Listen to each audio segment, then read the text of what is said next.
Hi there, it's Ian here, and you're watching Grumpy Opinions, the show where I'm going to tell you all about what I think of films, TV shows, games, and life in general. Let's get on with the show. Catch-22 is a Hulu show based on the famous anti-war satirical novel by Joseph Heller. It's all about bomber crews on the wee Italian island of Pianosa during World War II, all dying pointlessly and dealing with all the kind of crazy that's happening all around them in even weirder and weirder ways. Episode 5 starts out with the dawn in an empty base, and Yossarian sitting feeling sad and alone in his tent, because pretty much all of his pals have died in the last few episodes, so he's more or less alone. Then Orr walks in. Turns out that actually his plane crash was yet another close call, but he didn't actually die, and he managed to pull it off without losing any single person on the plane.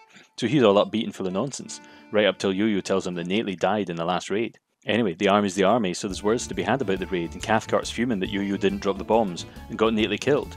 He's all about punishing him, but, Corn points out that that might look bad since, he did actually go back and take out the bridge like he was supposed to. So they decide instead to actually give him a bravery medal and promote him to captain, because why not? And Yoyo seems a wee bit confused, but, he requests leave to go to Rome to tell Nately's sort of fiancée prostitute girlfriend, Clara, that, that Nately died. And he's given the big hell no by the colonels, because he's still in the bad books, you see. So he wanders down to, Milo's bit, and he gets, the two wee Italian boys to fly him to Rome, which seems, safe. And when he gets to the digs, he finds Aardvark kind of chilling out, and then he goes to find Clara. And Arfie, meanwhile, starts putting on the moves on the very unhappy maid, and that all goes a bit horrible. And Yoyo, on the other hand, he goes out to the brothel, but finds it completely empty. And then he finally finds the wee sister, all starving and lost and cold, and he tries to tell her that he needs to find Clara, but she doesn't really understand. And he shows her the ring, and she thinks that he wants sex, and it's all really kind of heartbreaking and upsetting. But once he understands what she thinks, he gives her the ring and tells her to sell it for food and leaves. And he sees some folk beating a dog on the street, and he's like, "Oh, the hell with all this." And as he goes home, he finds the maid dead on the street, and Arfie's standing looking out the window. And he batters up the stairs and starts to take Arfie to task, but he doesn't actually really seem all that bothered. And then all the MPs arrive, and turns out they're actually looking for Yossarian because he's AWOL, and they're not actually that bothered in the dead raped girl and Arfie because that's a civilian matter and they're military police. So Yoyo gets flown back and locked in a cell, and that night the colonels come to chew him out, and they tell him that Arfie won't be charged because it would be a black mark on the squadron's reputation, but if he keeps quiet about it all, and you won't have to fly any more missions. And then Milo turns up in a panic and says that they can't actually be here because this is a green zone. And the colonels are like, oh dear. So they all jump in a jeep, and the wee Italian lads fire at the floodlights, and then a whole bunch of German Henkel bombers fly over. And Milo tells them, don't worry, this is fine. It's part of a deal he made with the Germans through the syndicate. And they might lose a few planes, but they've got plenty more. And it's going to work out for everybody. And they watch from the safety of the tower, and Milo tells Yoyo that he wants to make him a full partner in the syndicate because, he's his best mate. And Yoyo's like, what is going on here? And the next day the plane arrives with General Shreiskov in it, because he's operational commander of some of the Mediterranean, and he's not at all happy to find the place a big nasty wreck. And at the briefing he points out that he will shape up the squadron, and nobody's happy, especially the colonels. And then Yoyo finally gets his document stamped by Colonel Korn, and when he goes to get Cathcart's signature, Shreiskov overhears, and it turns out that he remembers Yoyo, and points out that he's still actually under the mission count, and regardless of any deals made, he's still got to fly them. My wife sends her regards. Ouch. Payback's a bitch. So Yoyo's off on another mission, and he's angry, and he nearly beats up Arfie.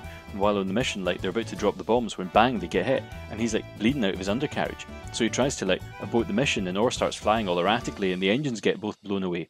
And it's time to bail out, and Orr's going to try and ditch it in the sea, so Yoyo leaps out and parachutes down, watching the last one of his friends go screaming off into the horizon with a manic smile on his face, just as Yoyo drifts down to Earth.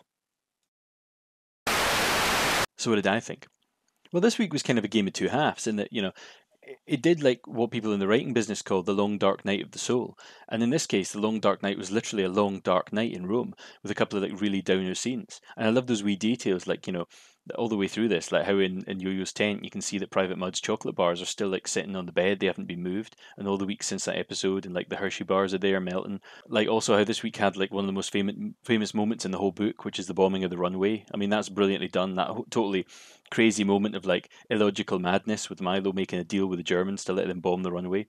And the whole point of it is that Milo is, they're part of the syndicate, so they need to do bombing missions. So it actually works out that it makes more money for the syndicate to let the Germans bomb. And it's slightly different from the way that happens in the book and the film, because in those ones they actually have their own squadron bombing their own runway, for the Germans rather than having the Germans do it. But then again, that might have been a little bit step too far for this bit more realistic version of the story. And it also has like the darkest, literally and metaphorical part of the story, when like Yossarian goes AWOL in Rome to find Clara and tell her about Nately. And I did wonder how this was going to go. And it's interesting because he doesn't find her, and when he goes and he just finds nobody at all, like in the brothel. And it'll be interesting to see if any of this actually happens next week or not, or because there's a whole big part of the plot line here that they didn't actually touch on, which is in the film. Where he actually goes and finds the old lady from the brothel, and she tells him like that the old man's died, and all the girls got taken away by the American police and taken away to basically some other place. And he goes there and finds out it's actually a big brothel that's being run by the syndicate. But I mean, again, that's maybe just a bit too much for like this version of the story. I'm also wondering if the whole confusion over the ring and with the little sister thing is going to be a setup for one, basically the fact that something that might come up again next week. Again, I'll speak about that then. But they may be building a bit of groundwork for something that's going to happen with Clara later on in the series. But yeah, also a shout out to Martin Rue, who's the cinematographer in this series, because honestly, it's been amazing. And this episode really was a standout. I mean, the shots of the base at the start, the landscapes at the end, Rome at night. I mean, it's a really beautiful series, and I haven't really mentioned enough quite how gorgeous this is. But on to things that are maybe just not quite as good. One of them is my big bugbear of the series so far, which is Arfi, or Aardvark as he's actually known. Now, we've reached this point, and so I can talk about it because I've alluded to it in like previous episodes. But you see in the book and in the film, as I said last time, Arfi's kind of this genial, middle-aged, pipe-smoking gentleman in all outward appearance. He doesn't go in for like sleeping with prostitutes, and he turns them down, and he tells them off, and wants them to act more like good, like nice ladies and girls and stuff. And that they get that across in the movie really, really easily with a couple of short exchanges and the way that Charles Grodin plays him, because he does this beautiful sort of bumbling guy, and he's really kind of affable and nice, and it makes the reveal that he's actually like a callous rapist and a murderer, and it makes it so much more horrific. I mean, honestly, he's so creepy in the film at that scene when he finds him. Actually, he still finds him with his trousers off in the bed, and he just looks horrible. I mean, it's ugh. But I mean, the Arthur in the show, I mean, they haven't really shown him having much personality at all, apart from smoking his pipe. I mean, the first thing we ever saw him do was talk to the maid, and then Yo-Yo telling him to leave her alone, even though all he was basically doing was saying hello to her. And then he tells a story about forcing high school girls to sleep with a whole dorm of guys at his fraternity. I mean, he's a straight up just a creepy, rapist, nasty guy from the get go. And I wonder if this is kind of the result of stuff like, recent events and like with American college campuses and Steubenville and all the other American stuff like the frat assaults and things that have been really in the news lately, and maybe they just felt it was better just to be really really upfront about it all. But it kind of felt like they didn't want to make him likable at all. And I mean, casting like this guy might have been part of the choice because considering he'd played like really unpleasant characters and things like Rome, and he basically plays quite a nasty guy in A Star Is Born. And yeah, I mean, it just seemed like an odd one, and it wasn't entirely what I was expecting. And then to actually see the whole thing play out on screen, frankly, I don't think that really added much. You didn't actually need to see it. I mean, you could have had her come in, give him the drink, and then cut back to Yo-Yo finding her on the street, which is pretty much how it happens in the film, and that might have been more effective. But maybe that's just me and the fact that yeah, I do love the film and I'm used to seeing it. But another issue was, and this isn't really a filmmaking flaw, it's more like a story adaptation flaw that like maybe the adaptation's struggling with, because you see the book's all quick cuts and thoughts jumping around all over the place before the last third being a bit more linear, but a lot of it's told very early on from the point of view of Yusorian injured in the medical tent. And the film does a good job of that early on because it leaps about chronologically, starting near the end, and him being injured a different way, and then it does a lot of the stuff and it flashes back to things and a guy called Snowden who gets mentioned a lot, who hasn't actually turned up in this series at all yet.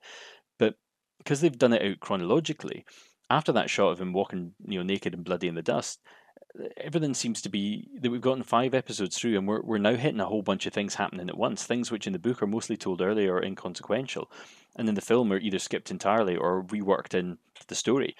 I mean, like for example, General Scheisskopf. I mean, he's quite a minor character in the book, and he's just not in the film at all. Neither was Major de Coverley, and both of them got quite a lot of screen time, especially in the first half of the season. I mean, all that happened after the Rome trip and the bombing raid. It seems like we've come out of the darkest moments only just to be back into kind of a bit of sort of mundane silliness again.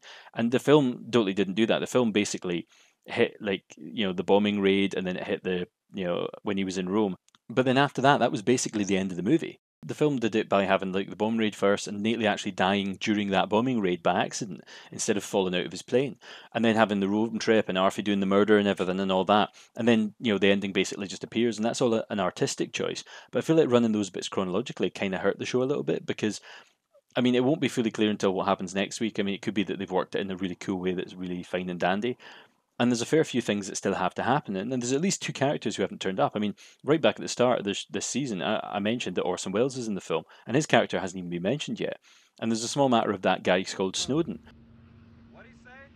He said Snowden. I mean, as I said, he gets mentioned repeatedly in the book, and in the film, like literally, there's a whole running gag where he keeps hearing his name, and then this little bit of an exchange keeps happening.